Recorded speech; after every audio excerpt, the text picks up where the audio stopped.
2025 Indian ടീമിനെ സംബന്ധിച്ച് ഒരുപാട് പോസിറ്റീവായിട്ടുള്ള കാര്യങ്ങൾ സംഭവിച്ചൊരു വർഷമാണ്. അതോടൊപ്പം തന്നെ നെഗറ്റീവായിട്ടുള്ള അല്ലെങ്കിൽ തിരിച്ചടിയായിട്ടുള്ള ഒരുപാട് സന്ദർഭങ്ങളും ഉണ്ടായിട്ടുണ്ട്.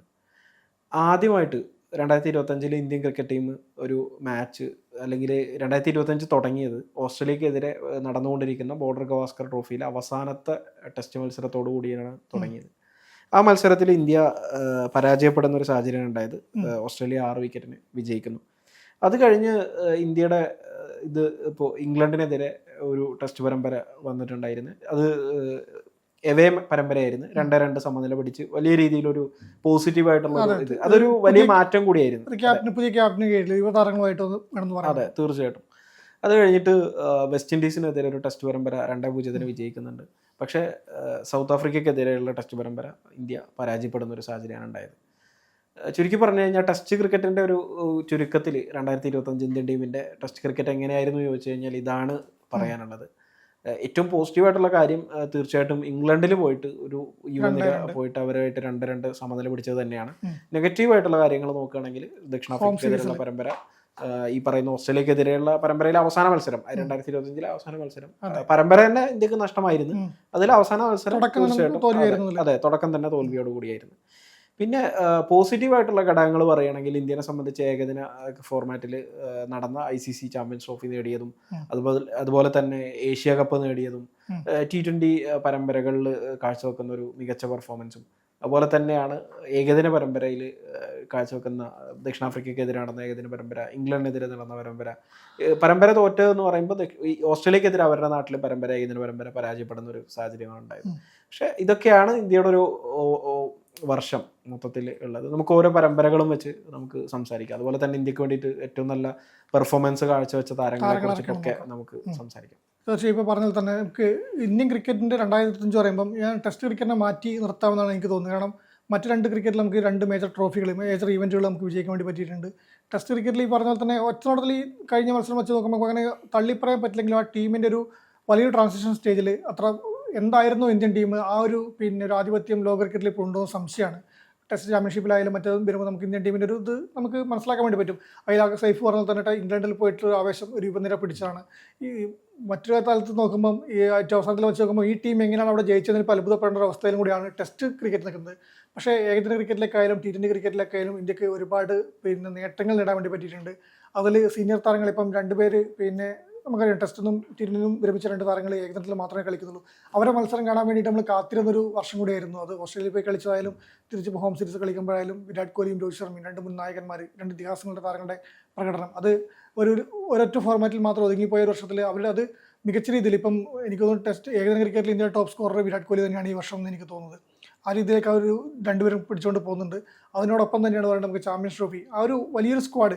ഈ ഗൗതം ഗംഭീറിനൊരു സ്റ്റേജ് കാലം കൂടിയാണല്ലോ ഇത്. നമുക്ക് പറയുമ്പം ഏകദിന ക്രിക്കറ്റിലേക്ക് പറയുമ്പം ഗൗതം ഗംഭീറിൻ്റെ ഒരു പ്രകടനത്തിൻ്റെ കീഴിൽ വരുന്ന ടീം ഒരു ബാറ്റിങ്ങിൻ്റെ ഒരു ഡെപ്ത് വലുതായിട്ട് വന്നൊരു ടീമായിരുന്നു. ഒരു 8ാം നമ്പർ വരെ ബാറ്റ് ചെയ്ത് അത് ചാമ്പ്യൻസ് ട്രോഫിയിൽ ഇന്ത്യക്ക് ഒരു പരിധി നല്ല വലിയ രീതിയിൽ ഗുണം ചെയ്തിട്ടുണ്ട്. വലിയൊരു സ്ക്വാഡ്, ബാറ്റിംഗ് സ്ക്വാഡായിട്ട് വന്നിട്ട് ശ്രേയസ് അയ്യർ ആയാലും അക്ഷർ പട്ടേൽ വരുന്ന താരങ്ങളായാലും നന്നായിട്ട് തിളങ്ങുന്ന, ഏത് നമ്പറിലായാലും തിളങ്ങുന്ന ഒരു ടീമായിട്ട് മാറിയിട്ടുണ്ട്. ഇപ്പം അതിൻ്റെ നേരെ എതിരാണ് ഇപ്പം ടെസ്റ്റിലേക്ക് നടക്കുന്നത്, മറ്റു ഫോർമാറ്റിൽ നടക്കുന്നതും ഈ 8ാം നമ്പറിൽ താരങ്ങളെ ഇറക്കിയിട്ട് ടീമിൻ്റെ ഒരു ബാലൻസ് മൊത്തം തെറ്റിക്കുന്ന ഇതൊക്കെ ഉണ്ട്. പറയുമ്പോൾ പറയണം. പക്ഷേ എങ്കിൽ കൂടി ഏകദിന ക്രിക്കറ്റിൽ എനിക്ക് തോന്നുന്നത് ശ്രേയസ് അയ്യറിനെ പോലുള്ള താരങ്ങൾ ഇത് ചാമ്പ്യൻസ് ട്രോഫിയിലേക്ക് വരുമ്പോഴേക്കും നമുക്കൊരു വലിയൊരു സ്ക്വാഡ്, ശ്രേയസ് അയ്യർ തിരിച്ചു വന്നു തന്നെയാണ് ടീമിലേക്ക് തിരിച്ചെത്തിയ രീതി വെച്ച് നോക്കുമ്പോൾ അങ്ങനെ വലിയ രീതിയിലേക്ക് വന്നിട്ട് ചാമ്പ്യൻസ് ട്രോഫിയിൽ എതിരാളികളില്ലാതെ തന്നെ ജയിക്കാൻ വേണ്ടി ഇന്ത്യക്ക് പറ്റിയിട്ടുണ്ട്. അത് ഏഷ്യ കപ്പിലേക്ക് T20 ക്രിക്കറ്റിലേക്ക് വരുന്നെങ്കിൽ ഏഷ്യ കപ്പിൽ ഒരു ആധികാരിക ചെയ്യാൻ തന്നെയാണ് ടൂർണമെൻറ്റിൽ വെച്ച് നോക്കുമ്പോൾ നമുക്ക് പറയുന്നത്. പക്ഷേ അത് നമ്മുടെ ഒരുമിച്ച് കളിച്ച് മറ്റു ടീമുകളുടെ ശക്തി വെച്ച് നോക്കുമ്പോൾ മാത്രമേ അതിന് അത്ര ഒരിക്കലും വില കുറയേണ്ട ആവശ്യമില്ല. ഏഷ്യ കപ്പാണ് ആ ടൈറ്റിൽ 9ാം തവണ ഇന്ത്യ നേടുന്നതാണ്, ഇതിൽ സംശയമില്ല. പക്ഷേ ഈ പറഞ്ഞ 2 ഫോർമാറ്റ് വെച്ച് 2 സീരീസും 2 ഫോർമാറ്റും മാറ്റങ്ങളുണ്ടെങ്കിൽ വെച്ച് നോക്കുമ്പോൾ ഏഷ്യ കപ്പിന് അത്ര തിളക്കമുണ്ടോ സംശയമുണ്ട്. കാരണം നമ്മളങ്ങനെ കളിച്ച ടീമുകളും ജയിച്ച രീതി വെച്ചും സ്ക്വാഡിലെ മറ്റു മാറ്റങ്ങളും എല്ലാം ഗംഭീറിനെ ആശ്വസിക്കാനുള്ള വകയൊന്നും വരുന്നില്ല. പക്ഷേ ഏകദിനത്തിലേക്ക് വെക്കുമ്പം കംപ്ലീറ്റ് ആണ്. ഏകദിനത്തിലെ ഗംഭീറിൻ്റെയും ഇന്ത്യൻ ടീമിൻ്റെയും മികച്ചൊരു വർഷം തന്നെയായിരുന്നു എനിക്ക് തോന്നുന്നുണ്ട്. തീർച്ചയായിട്ടും 2024 ഇന്ത്യൻ ടീമിനെ സംബന്ധിച്ച് ഏകദിനത്തിൽ അത്ര ഒരു നല്ല വർഷമായിരുന്നില്ല. സത്യത്തിൽ അധികം മത്സരങ്ങൾ കളിച്ചിട്ടില്ല എന്നുള്ളത് തന്നെയാണ് ഏറ്റവും എടുത്തു പറയേണ്ടത്. ആകെ 3 മത്സരങ്ങളാണ് 2024 ഇന്ത്യ കളിച്ചത്. പക്ഷേ 2025 വന്ന സമയത്ത് ചാമ്പ്യൻസ് ട്രോഫി ഇംഗ്ലണ്ടിനെതിരെയുള്ള പരമ്പര ഇന്ത്യ വൈറ്റ് വാഷ് ചെയ്യുന്നുണ്ട്. ഇംഗ്ലണ്ടിനെതിരെയുള്ള ആ ഒരു പരമ്പര ഹോം പരമ്പരയാണ്. സ്വാഭാവികമായിട്ടും ചാമ്പ്യൻസ് ട്രോഫിക്ക് വേണ്ടിയിട്ടുള്ള മുന്നൊരുക്കങ്ങളും കാര്യങ്ങളൊക്കെ രീതിയിൽ നടന്നൊരു പരമ്പരയാണ്. ഈ ചാമ്പ്യൻസ് ട്രോഫിയിൽ നമ്മൾ എടുത്തു പറയേണ്ട ഒരു കാര്യം എന്ന് പറഞ്ഞു കഴിഞ്ഞാൽ, ചാമ്പ്യൻസ് ട്രോഫിയിൽ ഓസ്ട്രേലിയ പോലുള്ള ന്യൂസിലാൻഡ് പോലുള്ള ടീമുകളുടെ അടുത്ത് ഇന്ത്യ കാഴ്ചവെച്ച ഒരു പെർഫോമൻസ് തന്നെയാണ്. പാകിസ്ഥാനെതിരെയുള്ള ഗ്രൂപ്പ് ഘട്ടത്തിലെ വിജയം, കോഹ്ലിയുടെ ആ ഒരു സെഞ്ചുറിയും ആ ഒരു രീതിയിലുള്ള പെർഫോമൻസ്, അങ്ങനെ നോക്കുകയാണെങ്കിൽ ഇപ്പൊ സെമിയിൽ ഇന്ത്യ ഈ പറയുന്ന ഓസ്ട്രേലിയയാണ് തീർത്തത്, പരാജയപ്പെട്ടത്, കോഹ്ലി മറുപടി കൊടുത്തത്. അതെ, തീർച്ചയായിട്ടും. അങ്ങനെ ഓരോ മത്സരങ്ങളും ഇപ്പോ ഈ ഫൈനല് ആണെങ്കിൽ പോലും ന്യൂസിലാൻഡിനെതിരെ ഒരു ആധികാരിക വിജയം തന്നെയാണ് ഇന്ത്യ നേടിയത് എന്ന കാര്യത്തിൽ സംശയമൊന്നുമില്ല. പിന്നെ ഏഷ്യ കപ്പ് ഇപ്പൊ നിങ്ങൾ പറഞ്ഞ ഇത് തന്നെയാണ്. ഈ ഏകദിന ക്രിക്കറ്റിലേക്ക് വരുന്ന സമയത്ത് 2024 ഏറ്റവും മോശം പെർഫോമൻസ് ആ രീതിയിൽ എങ്ങനെയായിരുന്നു, അതിന്റെ ഒരു ഓപ്പോസിറ്റ് നല്ല രീതിയിലുള്ള ഒരു പെർഫോമൻസ് ഇന്ത്യക്ക് കാഴ്ചവെക്കാൻ കഴിഞ്ഞു എന്നുള്ളത് തന്നെയാണ് പോസിറ്റീവായിട്ടുള്ള ഒരു ഘടകം. അപ്പൊ ഏറ്റവും ഒടുവിലായിട്ട് ദക്ഷിണാഫ്രിക്കക്കെതിരെയുള്ള ഏകദിന പരമ്പരയും കൂടി വിജയിച്ച് നല്ല രീതിയിൽ ഇപ്പൊ ടെസ്റ്റ് ഫോർമാറ്റിലെ ഏറ്റവും തോൽവികൾക്ക് ഒരു പ്രായശ്ചിത്തം എന്ന രീതിയിൽ ആ രീതിയിൽ നേടാൻ ഇന്ത്യക്ക് സാധിച്ചിട്ടുണ്ട് എന്നുള്ളത് തന്നെയാണ് എടുത്തു പറയേണ്ടത്. അതുപോലെ തന്നെയാണ് രോഹിത് ശർമ്മയുടെയും വിരാട് കോഹ്ലിയുടെയും ഒക്കെ ഒരു ശക്തമായിട്ടുള്ള ഒരു തിരിച്ചുവരവ് നമുക്ക് കാണാൻ കഴിഞ്ഞു. ഞാൻ നേരത്തെ പറയുമ്പോൾ ചാമ്പ്യൻസ് ട്രോഫിയിൽ പിന്നെ വിരാട് കോഹ്ലി രോഹിത്തിനും കൂടെ പറഞ്ഞപ്പം തന്നെ അതിനൊപ്പം 2 പേരുകൾ മിസ്സായിരുന്നു. ശ്രേയസ് അയ്യറിന്റെ പേര് പറഞ്ഞു. ശ്രേയസ് അയ്യറിനെ പോലെ തന്നെ വരുൺ ചക്രവർത്തിയുടെയും ഒരു ഇത് ആ വർഷം, കുൽദീപ് യാദവ്, ഇവിടെയൊക്കെ ഒരു വർഷം തന്നെയായിരുന്നു. താരങ്ങൾ നമ്മൾ 1-2 താരങ്ങളെ പറയുമ്പോൾ മറ്റുള്ളവർ ഒരിക്കലും വിസ്മരിക്കാൻ പാടില്ല. ഈ താരങ്ങൾ വരുൺ ചക്രവർത്തിയൊക്കെ പിന്നെ ഏകദിനത്തിലേക്ക് വന്നതും ഈ തിളങ്ങുന്നതും ഒരു ഇന്ത്യൻ ടീമിൽ നെടുന്തൂണായി മാറുന്ന ഇവിടെ കണ്ട വർഷം തന്നെയാണ് ഇത്. വരുൺ ചക്രവർത്തിയുടെ വർഷം എന്ന് വേണമെങ്കിൽ പറയാൻ വേണ്ടി പറ്റും. താരം നേരത്തെ ഉണ്ട് തിളങ്ങുന്ന മികച്ച താരമാണെന്ന് പറയാം. പക്ഷേ 2025 വരുൺ ചക്രവർത്തിയുടെ കൂടി വർഷമായിരുന്നു എന്ന് പറയേണ്ടി വരും. അത് ഇപ്പം T20 ക്രിക്കറ്റിലായാലും 1-ാം നമ്പർ താരമായിട്ട് നിൽക്കുന്ന ഒരു അപകടകാരി ബോളറായിട്ട് മാറുന്നത് പെട്ടെന്ന് നമ്മൾ കാണുന്ന IPL കണ്ടുവന്ന താരം പെട്ടെന്ന് ഇന്റർനാഷണൽ ക്രിക്കറ്റിൽ ഇങ്ങനെ താരമായി മാറുന്ന ഒരു അവസ്ഥയുണ്ട്. പിന്നെ ശ്രേയസ് അയ്യർ, പരിക്കാണ് അയ്യറിന്റെ ഒരു വില്ലൻ. പരിക്കിനല്ലാണ്ട് മറ്റൊന്നിനും അയ്യറെ തടുക്കാൻ പറ്റുന്ന എനിക്ക് തോന്നുന്നില്ല. ഇപ്പോൾ ഏകദിന ഫോർമാറ്റിലേക്ക് വരുമ്പം ഇനിയിപ്പോൾ വിരാട് കോഹ്ലിക്കൊക്കെ ശേഷം ആര് എന്നുള്ളൊരു ആ സ്ലോട്ടിലേക്ക് വരുമ്പം ഒറ്റ പേരേ ഉള്ളൂ, ശ്രേയസ് അയ്യർ തന്നെയാണ്. ടെസ്റ്റിലേക്കും എനിക്ക് അങ്ങനെ തന്നെയാണ് തോന്നുന്നത്. പക്ഷേ ടെസ്റ്റ് ക്രിക്കറ്റിൽ അദ്ദേഹത്തിന് ആ ഒരു ഇത് ലഭിക്കുന്നില്ല. അപ്പം സെലക്ടർമാർ പറഞ്ഞ പോലെ എല്ലാ മികച്ച താരങ്ങളാകുമ്പോൾ അവസരം ലഭിക്കില്ല പറയും. അല്ല, ടെസ്റ്റിൽ വരുന്ന സമയത്ത് ഇന്ത്യനെ സംബന്ധിച്ച് 3-ാമത്തെ നമ്പർ എന്ന് പറയുന്ന ഒരു വലിയ രീതിയിൽ ഒരു വെല്ലുവിളിയായിട്ട് അവിടെ നിൽക്കുന്നുണ്ട് ടെസ്റ്റ് ക്രിക്കറ്റിനെ സംബന്ധിച്ച്. ശ്രേയസ് അയ്യർ, എനിക്കറിയില്ല വ്യക്തിപരമായിട്ട് ശ്രേയസ് അയ്യർക്ക് ടെസ്റ്റിൽ അങ്ങനെ സൂട്ടാവോ എന്നുള്ളത് എനിക്ക് വ്യക്തിപരമായിട്ട് ആ ഒരു അഭിപ്രായം ഇല്ല സത്യത്തിൽ. പക്ഷെ എങ്കിൽ പോലും ഈ ഏകദിന ഫോർമാറ്റിൽ അല്ലെങ്കിൽ ശ്രേയസ് അയ്യരെ പോലൊരു താരത്തെ സംബന്ധിച്ച് ശ്രേയസ് അയ്യർ വലിയൊരു രീതിയിൽ പോരാളിയാണ് എന്നതാണ് എടുത്തു പറയേണ്ട ഒരു കാര്യം. ആ രീതിയിലേക്ക് ശക്തമായിട്ട് ഒരു പക്ഷേ ടീമിന്റെ കരാറ് പോലും നഷ്ടപ്പെട്ട ഒരു സാഹചര്യത്തിൽ ശക്തമായിട്ട് തിരിച്ചു വന്നു എന്നുള്ളത് തന്നെയാണ് തിരിച്ചു വരാൻ വേണ്ടി പോകുന്നുണ്ട്. അങ്ങനെ നമ്മൾ പറയണം. ഇപ്പൊ ഞാൻ ഈ ടെസ്റ്റിന്റെ ഒരു ഇന്ത്യയുടെ ഒരു ബാറ്റിങ്ങിലേക്ക് വരുന്ന സമയത്ത് ഒരു ഇൻഡിവിജ്വൽ പെർഫോമൻസ് താരങ്ങളുടെ പേര് നമ്മൾ പറയാം. കാരണം ഈ പേരുകൾ പറയുമ്പോൾ ചിലപ്പോൾ നമ്മൾ വിട്ടുപോകാനുള്ള ഒരു സാധ്യത തീർച്ചയായിട്ടും ഉണ്ട്. അപ്പൊ നമ്മൾ അത് ഇപ്പൊ എനിക്ക് വീഡിയോ കണ്ടുകൊണ്ടിരിക്കുന്ന പ്രേക്ഷകരോട് പറയാനുള്ളത്, അത്തരത്തിൽ വിട്ടുപോകുന്ന കാര്യങ്ങളൊക്കെ നിങ്ങളും കൂടി കമന്റ് ചെയ്യുമ്പോഴാണ് ഇതൊരു സംഭവമായിട്ടുള്ള ഒരു കാര്യമായിട്ട് മാറുന്നത് എന്നുള്ളതാണ്. ടെസ്റ്റിന്റെ ഇൻഡിവിജ്വൽ പെർഫോമൻസ് നോക്കുകയാണെങ്കിൽ ഏറ്റവും മികച്ച പെർഫോമൻസ് കാഴ്ചവെച്ചിട്ടുള്ളത് 16 ഇന്നിങ്സുകളിൽ നിന്ന് 983 റൺസ് നേടിയിട്ട് ശുഭ്മാൻ ഗില്ല് തന്നെയാണ്. ശുഭ്മാൻ ഗില്ലിന്റെ ആ ഒരു ഇംഗ്ലണ്ട് പരമ്പരയിലുള്ള ഒരു കംപ്ലീറ്റ് ആയിട്ടുള്ള ഒരു ആധിപത്യം നമ്മൾ കണ്ടതാണ്. അതെ, തീർച്ചയായിട്ടും 9 ടെസ്റ്റ് മത്സരങ്ങളാണ് ഗില്ല് കളിച്ചിട്ടുള്ളത്, 16 ഇന്നിങ്സ് ടോട്ടല്. 2-ാം സ്ഥാനത്ത് വരുന്നത് KL രാഹുൽ. നമ്മൾ ഈ ചർച്ചയിൽ ഇതുവരെ KL രാഹുൽ പറഞ്ഞില്ല. അപ്പൊ ആളുകൾ പറയും KL രാഹുലിനെ നിങ്ങൾ എന്താ പറയാതിരുന്നുള്ള. അപ്പൊ അതാണ് എടുത്തു പറയേണ്ടത്. 2-ാം സ്ഥാനത്ത് KL രാഹുലാണ്, 813 റൺസ്. 3-ാം സ്ഥാനത്ത് ഒരു സർപ്രൈസ് താരമാണ് രവീന്ദ്ര ജഡേജ. ഇത് സർപ്രൈസ് താരം എനിക്ക് തോന്നുന്നില്ല. പക്ഷെ എന്താ വെച്ചാല് നമ്മൾ ബാറ്റിംഗില് നമ്മൾ ഈ പറയുന്ന പോലെ ടോപ്പ് 3-ലൊക്കെ വരുന്നത് നമ്മളങ്ങനെ കണ്ടിട്ടില്ല. പക്ഷെ അതും കരിയറിന്റെ ഒരു സായാഹ്നം അല്ലെങ്കിൽ ആ രീതിയിൽ നിൽക്കുന്ന ഒരു സമയത്താണ് നമ്മളൊരു, എനിക്ക് തോന്നുന്നു മുമ്പ് ചർച്ച തന്നെ ചെയ്തിരുന്നു തോന്നുന്നു എങ്ങനെയാണെന്നുള്ള ഈ പരമ്പരക്ക് മുന്നേ ഈ പറഞ്ഞ ഇംഗ്ലണ്ട് പരമ്പരക്കിലാണ് ജഡേജൻ തിളങ്ങിയത്. ആ പരമ്പരക്ക് മുന്നേ ഇയാൾ എന്തിനാണ് ടീമിൽ കടിച്ചു തൂങ്ങി നിൽക്കുന്ന ഒരു ചോദ്യം ഉണ്ടായിരുന്നു. കാരണം T20 ക്രിക്കറ്റ് നമുക്കറിയാം, ആ ലോകകപ്പിന് ശേഷം T20 ക്രിക്കറ്റിന് രോഹിത്തും വിരാടും വിരമിക്കുമ്പോൾ തന്നെ ജഡേജ വിരമിച്ചിട്ടുണ്ട്. പിന്നീട് ഇംഗ്ലണ്ട് പരമ്പരയ്ക്ക് തൊട്ട് മുന്നേ രോഹിത്തും വിരാടും അപ്രതീക്ഷിതമായിരുന്നു, അങ്ങനെ വേണം പറയേണ്ടി വരും, അങ്ങനെ വിരമിക്കുന്നു. ഒരു പ്രതീക്ഷയാണ് നമ്മൾ കളിക്കുന്നത്. അവർ ജഡേജ കളിക്കുമ്പോൾ ജഡേജനെ മാറ്റിക്കൂടെ ചോദ്യം വന്നിരുന്നു. അപ്പം എല്ലാവരും പറഞ്ഞു, അശ്വിനെ പോലെ താരങ്ങൾ പറഞ്ഞു ഒരു താരമെങ്കിലും വേണം, അത് വഴികാട്ടിയായിട്ട് വേണമെന്ന് പറഞ്ഞു. അപ്പോഴും ജഡേജക്ക് തീർന്നില്ല. ജഡേജക്ക് ഇനി എന്ത് ചെയ്യാൻ പറ്റുമെന്ന് വെച്ചാൽ അവിടെ നിന്നാണ് ബൗളിംഗ് ഓൾറൗണ്ടായി ജഡേജ ഈ പറഞ്ഞ 2025 ടോപ്പ് 3 ബാറ്റർമാരുടെ പട്ടികയിൽ ടോപ്പ് 3 എത്തുന്നത്. അത് പോരാളി ജഡേജ. തീർച്ചയായിട്ടും. അത് മാത്രമല്ല, ഈ ടോപ്പ് 5 60 മുകളിൽ ആവറേജ് ഉള്ള 2 താരങ്ങൾ ഒന്ന് ഗില്ലും ജഡേജയാണ്. KL രാഹുലിന്റെ ആവറേജ് വരുന്നത് 47 പിന്നെ നമ്മളിപ്പോ നാലാം സ്ഥാനത്ത് വരുന്നത് ജയ്സ്വാളാണ്. ജയ്സ്വാൾ 745 റൺസ് നേടിയിട്ടുണ്ട്. അതുപോലെ തന്നെ ഋഷഭ് പന്ത് വരുന്നുണ്ട് 629 റൺസ്. ഋഷഭ് പന്ത് അധികം കുറച്ച് മത്സരങ്ങൾ നഷ്ടപ്പെട്ടിട്ടുണ്ട്. 7 മത്സരങ്ങൾ കളിച്ചിട്ടുള്ളൂ, 13 ഇന്നിങ്സുകളാണ് ബാറ്റ് ചെയ്തിട്ടുള്ളൂ. ഇത്രയും താരങ്ങളാണ് 500 മുകളിൽ റൺസ് സ്കോർ ചെയ്തിട്ടുള്ളത്. പിന്നെ സുന്ദർ വരുന്നുണ്ട് 443, സായ് സുദർശൻ 300-ലധികം റൺ സ്കോർ ചെയ്തിട്ടുണ്ട്. പിന്നെ ധ്രുവ് ജുറൽ 257. പക്ഷെ ഇവരൊക്കെ കുറഞ്ഞ മത്സരങ്ങളെ കളിച്ചിട്ടുള്ളൂ എന്നുള്ളതാണ് എടുത്ത് പറയേണ്ട ഒരു കാര്യം. പിന്നെ നമുക്ക് ഈ ഏകദിനത്തിലേക്ക് വരികയാണെങ്കിൽ തീർച്ചയായിട്ടും വിരാട് കോഹ്ലി, രോഹിത് ശർമ്മയും. വിരാട് കോഹ്ലി ടോപ്പ്, അതായത് ഫസ്റ്റ് ആണ് റൺ വേട്ടൽ എന്ന് പറയുമ്പോഴേ 1 റണ്ണിന് വ്യത്യാസമുള്ളൂ. രോഹിത് ശർമ്മ രണ്ടാമത് 650 ഒരുമിച്ചാണ് പറയേണ്ടത്. ഇത് 3-ാം സ്ഥാനത്ത് നിങ്ങൾ നേരത്തെ പറഞ്ഞ ശ്രേയസ് അയ്യർ, 4-ാം സ്ഥാനത്ത് ശുഭ്മാൻ ഗിൽ ഉണ്ട് 490 റൺ, KL രാഹുൽ ഉണ്ട് 367. KL രാഹുൽ ഇടക്ക് ക്യാപ്റ്റനും ആയി. അക്സർ പട്ടേൽ ഉണ്ട് 290. ഇവർ 200-ന് മുകളിൽ റൺ സ്കോർ ചെയ്ത താരങ്ങൾ ഇവരൊക്കെയാണ്. അതിൽ ആദ്യത്തെ 2 പേര് അത് എടുത്തെടുത്ത് പറയേണ്ട ഇവരാണ്, വിരാട് കോഹ്ലിയും രോഹിത് ശർമ്മയും. കാരണം ഈ ഒരു ഫോർമാറ്റിൽ കൂടി അവർ മാറ്റി നിർത്തപ്പെടുമോ എന്നുള്ള ചർച്ചകൾ നടക്കുന്ന സമയത്താണ് അവർ ഈ ടീമിനെ മുന്നോട്ട് നയിക്കുന്നത്. അത് എനിക്ക് വേണ്ടി തെറ്റാണ്. കാരണം ഞാൻ രണ്ടുപേരും പറയാൻ വെച്ചിട്ട് ഒരു വേള മാത്രം പറഞ്ഞു പോയതാണ്. കാരണം രണ്ടും ഒരുപോലെ തന്നെയാണ് വരുന്നത്. ഇപ്പം ദേശീയ ടീമിന് നൽകിയ സംഭാവനകളല്ല. ഞാന് സത്യത്തിൽ രോഹിത് കരിയറിന്റെ ചരിത്രത്തിൽ ആദ്യമായിട്ട് 1-ാം നമ്പറിലേക്ക് എത്തിയെന്നുള്ള അത് കോഹ്ലി മറികടക്കുന്ന സംശയം ഉണ്ടായിരുന്നു. മത്സരിക്കുന്നത് ഇവർ രണ്ടുപേരാണ്, നെടുന്തൂണുകൾ. തീർച്ചയായിട്ടും. ഇനി T20യിലേക്ക് വരികയാണെങ്കിൽ 2024 സഞ്ജു സാംസന്റെ വർഷമായിരുന്നെങ്കിൽ 2025 അഭിഷേക് ശർമ്മയുടെയാണ്. 2025 അഭിഷേകിന്റെ ഒരു തുടക്കം എന്നുള്ള രീതിയിൽ ഒരു ഫയർ, ആ ഫയർ എന്താണ് എന്നുള്ളതിന്റെ ഒരു ചെറിയ സൂചനകൾ നമുക്ക് 2024 കിട്ടിയിരുന്നു. അതിന്റെ ഒരു ഏറ്റവും പീക്ക് ഇതിലേക്ക് പോയൊരു വർഷമായിരുന്നു. 21 മത്സരങ്ങളിൽ നിന്ന് 21 ഇന്നിങ്സുകളിൽ നിന്ന് 859 റണ്ണാണ് അഭിഷേക് സ്കോർ ചെയ്തിട്ടുള്ളത്. 2-ാം സ്ഥാനത്ത് ഒരു സംശയമില്ല തിലക് വർമ്മയാണ്. തിലക് വർമ്മ 566 റണ്ണ് നേടിയിട്ടുണ്ട്. ഹാർദിക് പാണ്ഡ്യയാണ് പിന്നെ 3-ാം സ്ഥാനത്ത്. ഹാർദിക് പാണ്ഡ്യ ശരിക്കും പറഞ്ഞു കഴിഞ്ഞാൽ 15 മത്സരങ്ങളെ കളിച്ചിട്ടുള്ളൂ എന്നുള്ളതാണ് എടുത്തു പറയുന്നത്. അതെ, ഗില്ല് ഉണ്ട് 4-ാം സ്ഥാനത്ത്. ഗില്ല് വരുന്നുണ്ട്. അതെ, തീർച്ചയായിട്ടും ആ രീതിയിലേക്ക്.